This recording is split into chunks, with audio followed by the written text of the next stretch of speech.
Mr. Modi is sort of the Timu version of Netanyahu. Okay?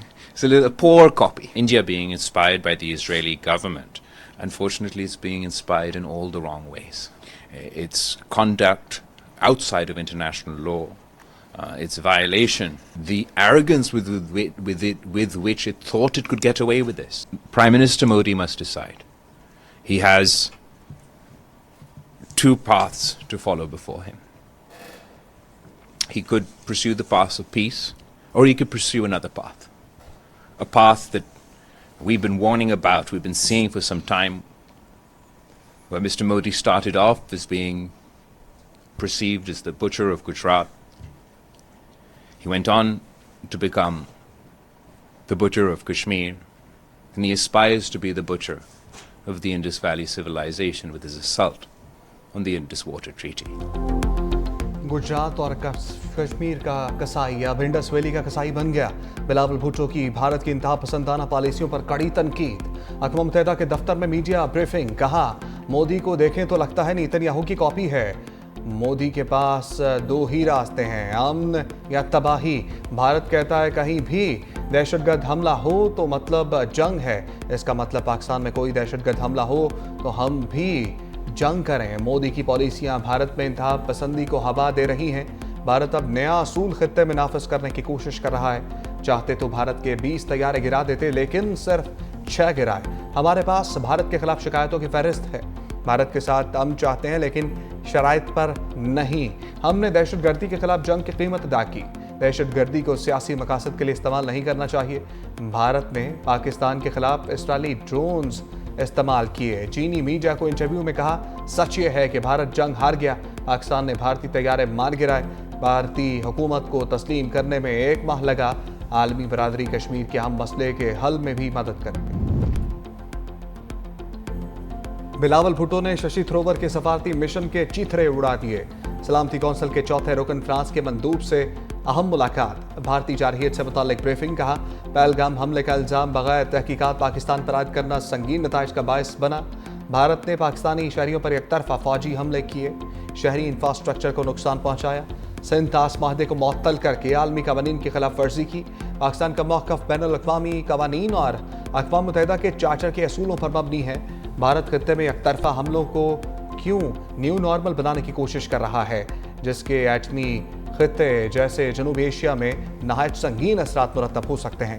France के नुमाइंदे का भारत और पाकिस्तान के 2 तरफा मुकालमे की जरूरत पर जोर। सिंध ताश माहदे के तहत हर कतरा पाकिस्तान का हक है। वज़ीर-ए-आज़म का मोदी को सख्त पैगाम। पेशावर में जिरगे से खिताब में कहा, भारतीय धमकियों पर पानी ज़ख़ीरा करने के लिए इक़दाम करेंगे। 7 मई को दुश्मन ने घात लगाकर हमला किया, बेगुनाह पाकिस्तानियों को शहीद किया।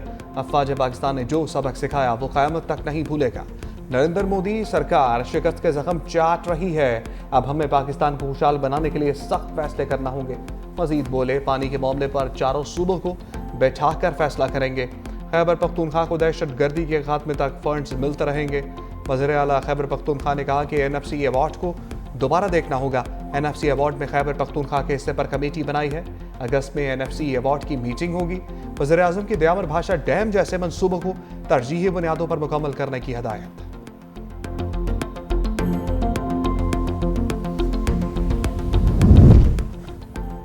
अली अमीन गंडापुर के वज़ीर-ए-आज़म की मौजूदगी में गिले शिकवे। पेशावर जिरगे से खिताब में कहा, बानी PTI ने नाहक कैद के बावजूद भारत के खिलाफ कौम को मुत्तहिद किया।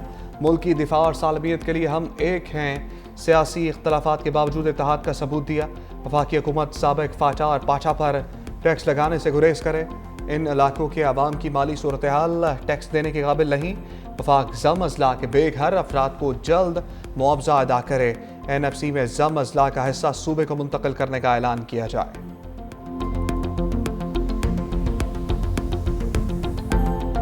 ज़लज़ले के झटकों में कैदियों का जेल इंतजामिया को बड़ा झटका।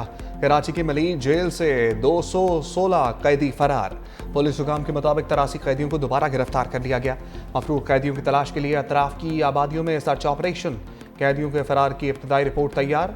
हज़ारों कैदी ज़लज़ले के खौफ के बायस तोड़ फोड़ करते हुए निकले। रात 1:30 बजे के करीब कैदियों ने जेल का मरकजी दरवाज़ा तोड़ दिया। जेल, अस्पताल और इंटरव्यू बूथ, ई कोर्ट और मुख्तलिफ शोबों में भी तोड़ फोड़ की। हालात पर काबू पाने की कोशिश में 2 FC एहलकारों समेत 5 एहलकार जख्मी, एक कैदी हलाक जबकि 3 जख्मी हुए।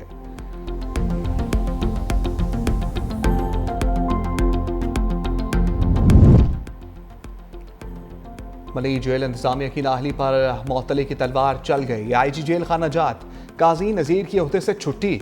DIG जेल हसन सहतो और सुपरिटेंडेंट मली जेल भी फारिग। नोटिफिकेशन जारी। DIG jail Sukkur Aslam Malik DIG jail Karachi तैनात। 20 से जायद सिपाही और हेड कांस्टेबल भी मुअत्तल करने का फैसला। वज़ीर आला सिंध मुराद अली शाह कहते हैं ज़लज़ले के बाद कैदियों को बैरकों से बाहर निकालने का फैसला गलत था, जिम्मेदारों को सजा दी जाएगी। फरार कैदी सरेंडर कर दें वरना जेल तोड़ने का संगीन मुकदमा बनेगा। शर्जील मेमन कहते हैं तहकीकात के लिए 2 रुकनी कमेटी बना दी है। 24 घंटे में रज़ाकाराना वापस आने वालों को कुछ नहीं कहा जाएगा। पुलिस ने पकड़ा तो जेल तोड़ने की सजा 7 साल हो सकती है।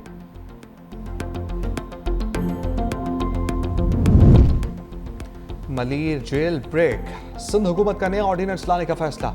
महकमा कानून और दाखिला ने इब्तदाई ड्राफ्ट तैयार कर लिया। राय के मुताबिक IG जेल और DIG जेल के ओहदे पर सूबाई या वफाकी सिविल अफसरान तैनात किए जा सकेंगे। कैदियों की आबादियों में दाखिल होने की CCTV फुटेज मंजर आम पर आ गई। मुकदमा सरकार की मुद्दत में दर्ज।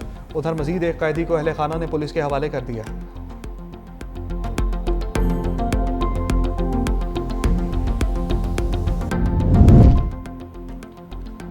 टिकटॉकर सना यूसुफ का कातिल गिरफ्त में आ गया। पुलिस ने मुलजिम को फैसलाबाद से हिरासत में लिया। IG इस्लामाबाद अली नासिर रिजवी ने कहा मुलजिम सना यूसुफ से दोस्ती करना चाहता था। मुसलसल पेशकश मुस्तरद होने पर इंतहाई कदम उठाया। मुलजिम उमर हयात ने घर के अंदर 5 गोलियां मारी। मुलजिम मैट्रिक पास है। उसके वालिद ग्रेड 16 के रिटायर्ड सरकारी मुलाजिम हैं। मुलजिम की गिरफ्तारी के लिए पुलिस की 7 टीमें तश्कील दी गई। सेफ सिटी के कैमरों और जदीद टेक्नोलॉजी से मुलजिम की गिरफ्तारी मुमकिन हुई।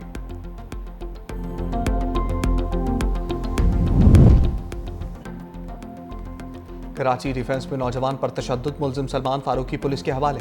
सिटी कोर्ट ने सलमान फारूकी और अवैस हाशमी का 2 रोज़ा जिस्मानी रिमांड मंजूर कर दिया। आइंदा समात पर मुकदमे की पेशरफ्त रिपोर्ट पेश करने का हुक्म। पेशी के बाद दोनों मुलजिमों पर वकला का धावा। पुलिस ने दौड़ लगा दी। वकला के मुलजिमों के खिलाफ मारो मारो के नारे। बाकी की CCTV फुटेज सामने आ गई।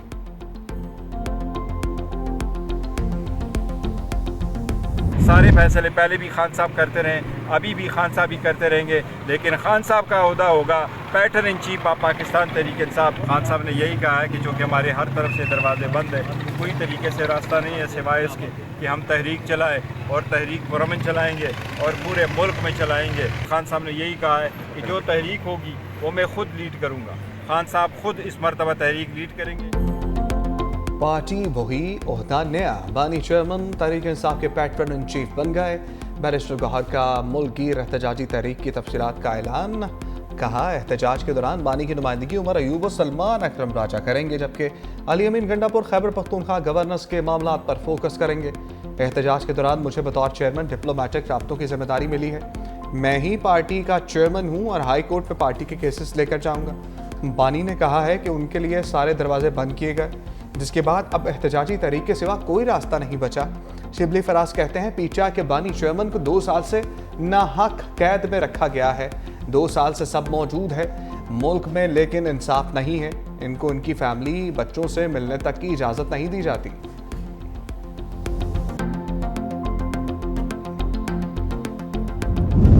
अपोजिशन लीडर उमर अयूब का ओहदे खतरे में। सादिक और अमीन की आईनी शराइत पर पूरा उतरते हैं या नहीं, फैसला आज होगा। इलेक्शन कमीशन केस पर सुबह 10 बजे समाप्त करेगा। बाबर नवाज खान ने इंतखाबात में धांधली का रेफरेंस भी दायर कर रखा है। उमर अयूब कहते हैं स्पीकर ने बगैर तहकीक किए रेफरेंस इलेक्शन कमिश्नर को भिजवाया। अभी इलेक्शन कमीशन के 1.5 साल बाद इनको ख्याल आया मेरे मुखालिफ ने धांधली की शिकायत की थी, जिसे कि वो कोई सबूत नहीं दे सका। भारत के साथ जंग में पाकिस्तान ने मुकम्मल तौर पर अपने वसाइल पर इंसार किया। Chairman joint chief of staff committee general Sahir Shamshad Mirza का सिंगापुर में BBC को इंटरव्यू। कहा हमने कहीं से कोई मदद हासिल नहीं की, सिर्फ और सिर्फ पाकिस्तान की अंदरूनी सलाहियतों पर इंसार किया।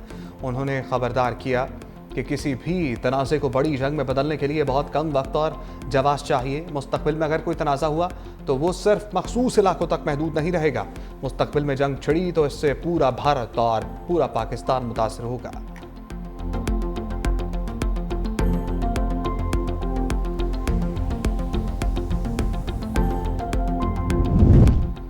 पाकिस्तान ने रूस को भी मोदी की कारस्तानियों से आगाह कर दिया। तारिक फातमी की रूसी वज़ीर ख़ारजा से मुलाकात से इंताज मौदे को मअतल करने के नताइज से आगाह किया। जनूबी एशिया की हालिया सूरत हाल पर सरगई लारोफ को बताया। वज़ीर आज़म शहबाज शरीफ का रूसी सदर प्यूटन के नाम ख़त हवाले किया। रूसी वज़ीर ख़ारजा का पाक भारत ताल्लुकात के फ़रोग़ पर जोर।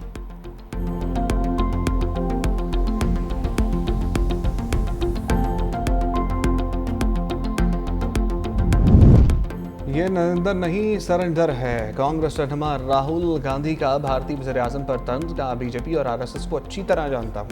ये हल्का सा दबाव भी बर्दाश्त नहीं कर सकते। ट्रंप के कॉल पर मोदी ने सरेंडर कर दिया।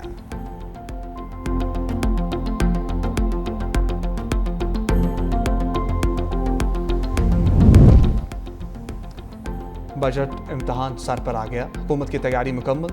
सदर मुमलिकत ने कौमी असम्बली का इजलास 10 जून को तलब कर लिया। कौमी इक़्तिसादी कौंसिल का इजलास 5 जून को तलब करने का फैसला।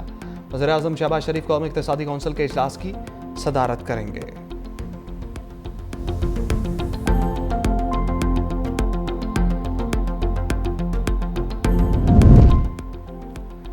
अवाम को महंगी बिजली से निजात दिलाने के लिए पंजाब हुकूमत का बड़ा फैसला। वज़ीर आला मरियम नवाज की ज़ेर सदारत सूबाई काबीना इजलास। पंजाब की पावर कंपनीज का टैरिफ कम करने की मंजूरी। पंजाब रज़ाकाराना तौर पर बिजली के नर्ख कम करने वाला पहला सूबा बन गया। बिजली के बिलों में कमी के लिए पावर टैरिफ कम करने का ऐलान। Chief minister wheat program. Punjab journalist housing foundation को ग्रांट इन एड की भी मंजूरी। साइबर क्राइम विंग ने बच्चों की नाजेबा वीडियोस बनाने वाला बड़ा नेटवर्क पकड़ लिया। वज़ीर मुमलिकत दाखिला तलाल चौधरी के मुताबिक पाकिस्तान में इंटरनेशनल गैंग काम कर रहा था। बच्चों को ब्लैकमेल करके नाजेबा वीडियो डार्क वेब पर डाली जाती थी। कुछ बच्चों के वालिदैन भी धंधे में मुलविस पाए गए। गैंग की सरबराही जर्मन शहरी कर रहा था। गैंग के 2 मुलजिम गिरफ्तार किए जा चुके। 10 बच्चे बरामद किए गए। 6 को चाइल्ड प्रोटेक्शन ब्यूरो में भिजवाया गया।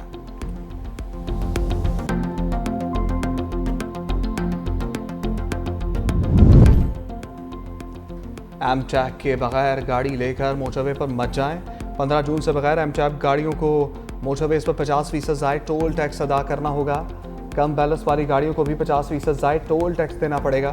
नोटिफिकेशन जारी।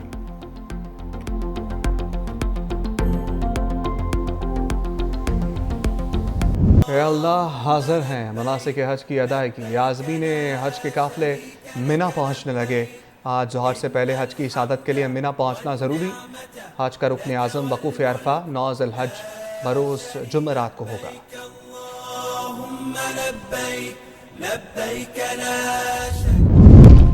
तेज हवाओं और बरसते बादलों की गर्मा गर्म जून को सलामी। पंजाब के मुख्तलिफ शहरों में मूसलाधार बारिश। साहिवाल, ओकाड़ा, टोबा टेक सिंह में झड़ी से गर्मी का जोर टूट गया। पाकपतन और पाकतोकी में भी रिमझिम। लाहौर में तेज हवाओं के साथ बादलों की एंट्री। मुजफ्फराबाद में तेज हवाओं के साथ मूसलाधार बारिश। बारी में रात से बारिश का सिलसिला जारी। मौसम सर्द हो गया। बाबूसर टॉप पर जून में बर्फबारी। हर तरफ सफेदी छा गई।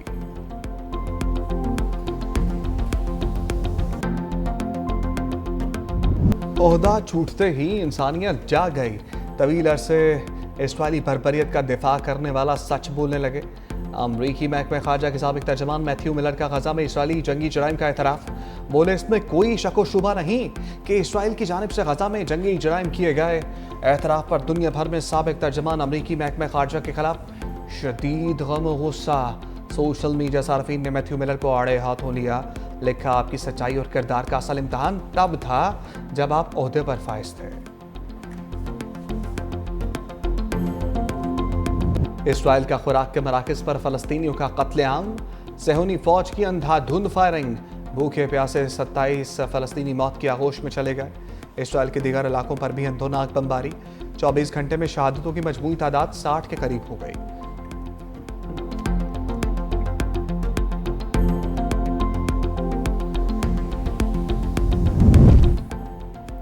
गजा में कत्लेआम। स्पेन का इसराइल को करारा जवाब। सेहूनी रियासत के साथ $32.5 करोड़ असलहे का मुआहदा मनसूख कर दिया। अस्पानी वजारत दिफा के मुताबिक इसराइली कंपनी राफेल से एंटी टैंक मिसाइल्स की खरीदारी मनसूख कर रहे हैं। मुआहदा गजा जंग शुरू होने से सिर्फ 4 रोज़ कबल फाइनल किया गया था।